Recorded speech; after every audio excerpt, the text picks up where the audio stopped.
बिस्मिल्लाहिर्रहमानिर्रहीम। आज Indian Indian pulao बना रहा हूँ।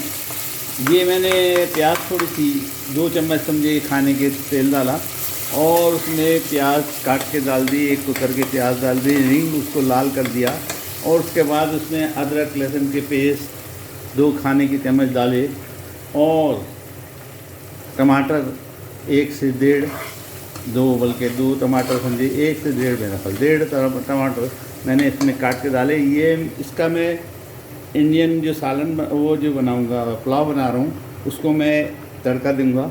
अभी आपको दिखाता हूँ। आपको तो पता ही है मैं कुकर में बनाता हूँ और कुकरों में खाना फटाफट बन जाता है। इसमें मैंने 2.5 मग, ये वाले देखिए मग, चाय के मग जो है प्लास्टिक वाला, 2.5 मग मैंने इसमें चावल डालें और चावलों से डालने से पहले मैंने इसको जो गोश्त को गला लिया था, ये गोश्त है, गोश्त को मैंने गला लिया था और गोश्त में तमाम मसाले डाल दिए थे। अब मैं सिर्फ ये पहले वाले कुकर का जिसका मैंने दिखा रहा था आपको, इसका ये बघार इसमें डालूँगा और बघार डालने के बाद, इस पर बघार डालने के फ़ौरन बाद इसको मैं बंद करूँगा और बंद करके सीटी जैसी उठेगी मैं खोल दूँगा और हमारे चावल तैयार हो जाएंगे। ये पुलाव तैयार हो जाएगा। ये इंडियन पुलाव है, ये इंडियन दखनी पुलाव है। ये इंडियन दखनी पुलाव तैयार हो जाएगा। इसमें और बिरयानी के प्रोसेस में फ़र्क होता है, तो ये तैयार हो जाएगा और इसको हम अब बंद करने लगे। थोड़ा सा मैंने प्याज लाल की थी, उसमें थोड़ा सा पानी डाला।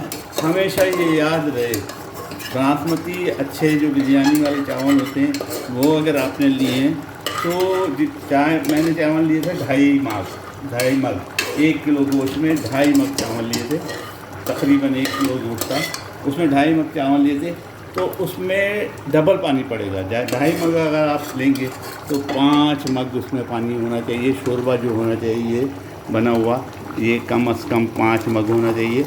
अब इसमें हमारा माल सारा पड़ चुका और इसको हम बंद करते हैं और बंद करके सीटी उठते ही खोलेंगे तो ये हमारा तैयार हो जाएगा। मैं इंशाल्लाह आपकी इसकी रेसिपी लिख दूँगा, क्योंकि काम बहुत ज़्यादा है, मैं बहुत बिज़ी हूँ, इसलिए मैं स्टेप बाय स्टेप इसको दिखा नहीं सकता। मैं कि प्याज काटूँ और फिर टमाटर काटते हुए दिखाऊँ। मैं आपको गुड़ सिखाना चाहता हूँ, उसके जो ट्रिक है वो बताना चाहता हूँ और किस तरह जल्दी से खाना पक जाएगा। मेरी जो मेन इंस्टेंटली किस तरह आप पका सकते हैं, तो मैंने इंस्टेंट पकाने की कोशिश करता हूँ और आपको इंस्टेंटली दिखाता हूँ कि यार किस तरह हम टाइम बचा सकते हैं और बेहतरीन खाने पका सकते हैं। हमारे खाने अल्हम्दुलिल्लाह बहुत लजीज होते हैं, लोगों को बहुत पसंद आते हैं और क्विकली बन जाते हैं, इसलिए मैं आपको दिखाना चाहता हूँ। तो मेरी सीटी उठते ही मैं इसको बंद करूँगा और खोलूँगा तो ये हमारे गोश्त वाले पुलाव इंडियन स्टाइल का तैयार हो जाएगा। मैं इसकी इंशाल्लाह रेसिपी ज़रूर लिखूँगा। माज़रत खाऊँ कि मैं स्टेप बाय स्टेप नहीं दिखाता, बहुत टाइम लग जाता है और बहुत सारे काम हैं जो करने होते हैं, इसलिए मैं बहुत बिज़ी हूँ, माज़रत हूँ। याद रहे मैंने कहा था कि सीटी उठते ही आप इसको बंद कर दें और इसके ढकने को बंद कर दें, चूल्हा बंद कर दें और चाहे तो चूल्हे से हटा दें, क्योंकि चूल्हे के ऊपर भी हीट होती है। और उसके बाद हमारे चावल तैयार होंगे। इनकेस अभी मैं आपको दिखाता हूँ, इनकेस चावलों में कनक बाकी हो तो हम क्या करेंगे इसको। ये देखिए ज़बरदस्त मेरे चावल मैंने खोल दिए और मेरे चावल तकरीबन तैयार हो गए। अब इसमें अगर मुझे थोड़ी सी नमी नज़र आ रही है तो मैं इसके ऊपर ढकना रख के और इसको दम दे दूँगा। दम देने के लिए मतलब ये है कि बिल्कुल आँच को हम कम कर देंगे और ये उस आँच में ये पक जाएंगे। ये पक चुके हैं, मैं आपको खा कर चेक के बताता हूँ।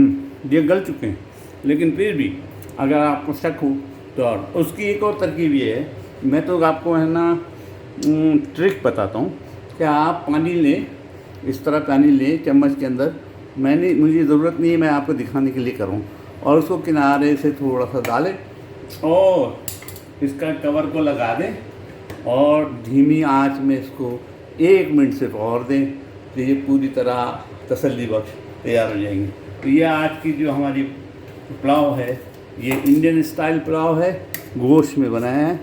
गोश्त मैंने, अब गोश्त की तरकीब आप सबको बता दूं।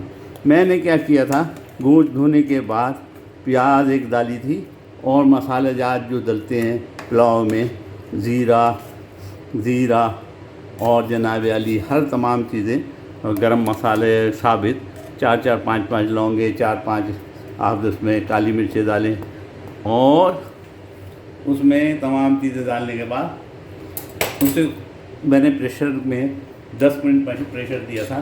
तो गोश्त 10 मिनट के बाद गल चुका था, तकरीबन गल गया था और उसके अंदर तमाम मसाला जात जो है वो पेनिट्रेट हो गए थे। नमक नहीं डाला था, नमक आखिर में मैंने डाला।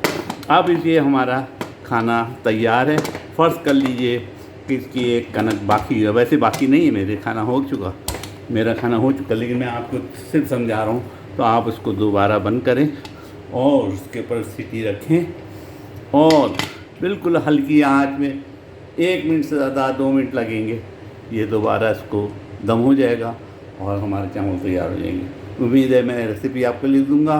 माज़रत ख़्वाह हूँ कि मैं स्टेप बाय स्टेप नहीं दिखा सका, लेकिन इंशाअल्लाह कोशिश करूँगा फ्यूचर में दिखाऊँगा। उम्मीद है आप मुझे दुआओं में याद रखें।